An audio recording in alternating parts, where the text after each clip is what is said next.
What if you believed you could achieve any success you've always wanted? What would you do differently? What would you think differently? Thank you for listening to On the Air with Jeanette Sibley. It's your time for success. I'm coming to you from the Mile High City of Denver, Colorado. My focus each week is to share with you success tips, insights, and how to do it that help you achieve the results and successes you've always wanted in your business, in your career, and in other areas of your life. Are you ready to uncover the success you've always wanted? Keep listening. Welcome. Right now, everyone is experiencing a lot of fear. And some people, they're very much aware and in touch with that fear. And for many others, it's unconscious. They're in denial that they would be fearful. And this is the challenge it presents. It will be expressed, even if they're not aware of their fear. It can be expressed through upset, anger, withdrawal, or microaggressions. And it's critical for you as a leader that you learn how to handle microaggressions now as they occur, because they will impact any future interactions. Even though you may be very gracious and aware of why they're occurring, it's important that you nip them in the bud, so to speak. So what are microaggressions? Microaggressions are verbal and behavioral exchanges that subtly marginalize others. Here's an example. A microaggression could be as simple as refusing to say good morning to your coworker. Another example is when somebody publicly refuses to support your promotion after privately telling you that they would. These behaviors and words, or lack of, will have an emotional impact on you and others. Any microaggressions directed at you will challenge your leadership effectiveness and results when you don't address them, because they will continue if not stopped in their tracks. While others may tell you to just get over it, it's not that simple. Usually microaggressors use race, gender, age, or other factors against you. These can be difficult to forget since they are important components of who you are. I remember years ago when I was in human resources in a manufacturing company, and I was attempting to resolve an employee issue with a general manager. And we'll name him George, not his real name. And he told me, after we had talked for a little bit, he finally said, "You don't know what you're talking about since you're a woman." And that's a quote. Those were his exact words. And wow, that one hurt. While I knew he was used to doing things his own way, this mindset did not help resolve the issue. Thankfully, there was an older and wiser human resource manager next door, and he gave me some great advice. Go and visit his plant. Have him take you on a tour. Ask him good questions, and then thank him for his time. I did as I was coached to do. It was successful. It was so successful that several years later, when George retired, he insisted I review his retirement package before he would sign it. So as you can see from this true story, that microaggressions do not have to have bad endings. They just need to be addressed as they occur. But first, before you attempt to address them, you need to understand how they personally impact you. And here are 3 keys to help you work through microaggressions when they are aimed at you. And while you cannot control them from happening, you can control your reactions and become resilient when faced with them.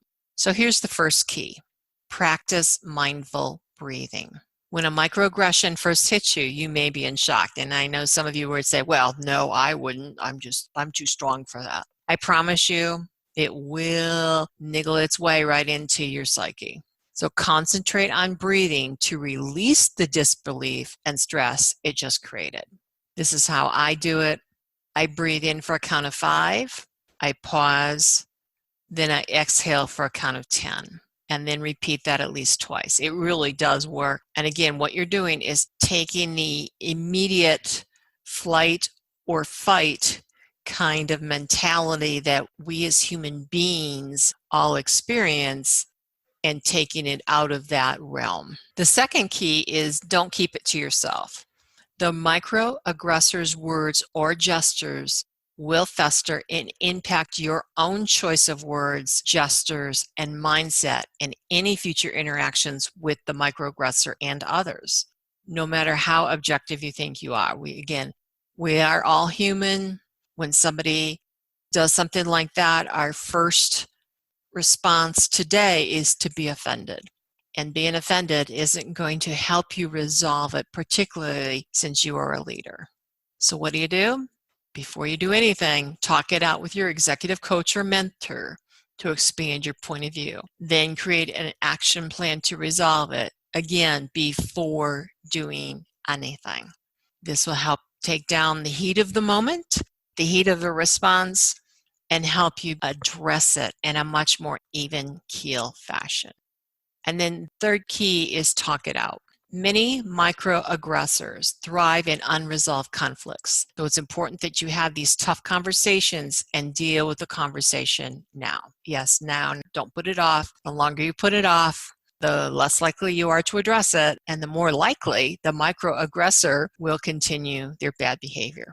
Again, these conversations can be difficult since the person, the microaggressor, will deny they said that, or they will deny that it meant anything. And some of them may not even be aware that they did it.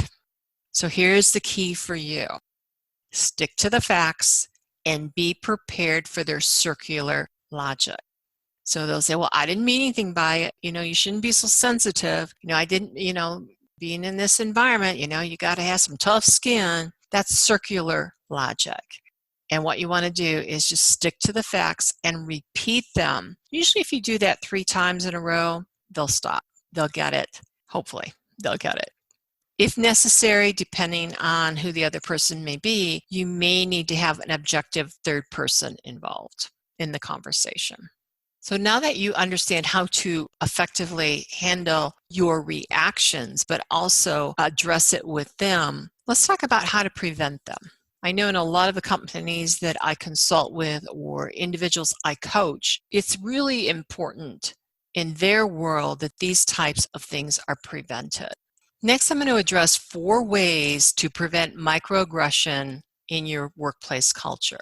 As a leader, there are several ways and several reasons microaggressors can be disruptive. So I would suggest you review your company's hiring, coaching, training, and managing practices to prevent microaggressions from occurring. Number 1, improve communication skills. Most people, that include your employees, only have a 6th grade reading and writing level, and they are unable to adequately express themselves.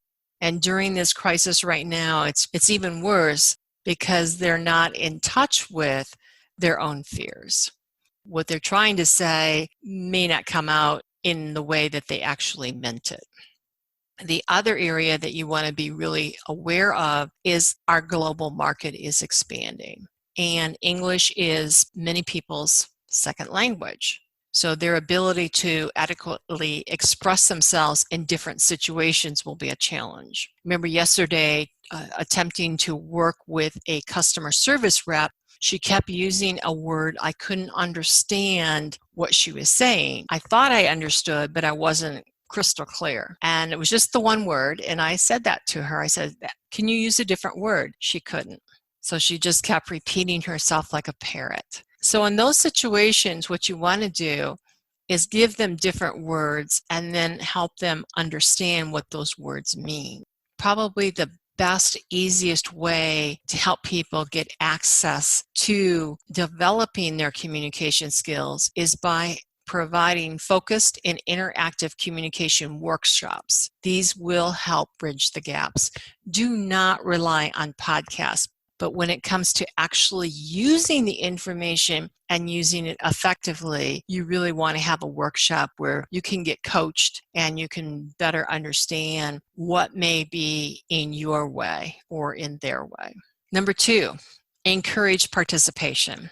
Some people, some team members hate participating in brainstorming and decision-making processes, and you probably immediately have 1 or 2 people come to mind. Others love the controversy they can cause because you know what, if they're bored or they really don't want to be there, they're going to do something to make their the time that they're spending, just make it a little bit more challenging for them. It may not be a challenge, it may not be enjoyable for anybody else, but it is for them. Remember, failure to effectively coach and manage these individuals as valuable contributors will sabotage your results. Several years ago, a team member came up to me just before we were starting work on a new project. And it was a project I would be facilitating. And he said, I don't like the group and I won't like any of their ideas. He was very positional about that. I knew he believed he could get the program done faster and better doing it on his own. So what I did is I encouraged him to share his concerns up front. Be transparent, be authentic, and let the team know how you really feel. And he did. He took the coaching. The team listened, and then together, all of us worked through the team brainstorming and planning processes.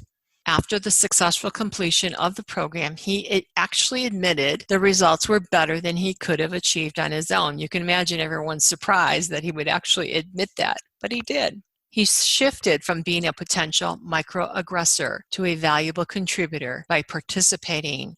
And I also want to acknowledge the team members, and I did during that time, for their openness and allowing him to express what he needed to express. Number 3, hire and coach for job fit. Did you know that over 70% of employees work in jobs they don't like or have no interest in doing? And this occurs at any level within a company. The sad thing is many times these disengaged people become microaggressors instead of creating a solution to their career dilemma. As a leader, it's on you. Use a qualified job fit assessment to objectively understand why they don't fit their current jobs, then realign their work responsibilities for job fit.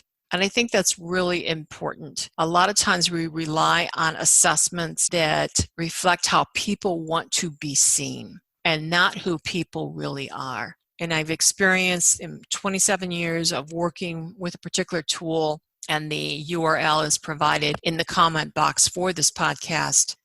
When you use a qualified job fit assessment, people really get access to, that's why they operate the way they do, but also, just as important, why others operate the way they do.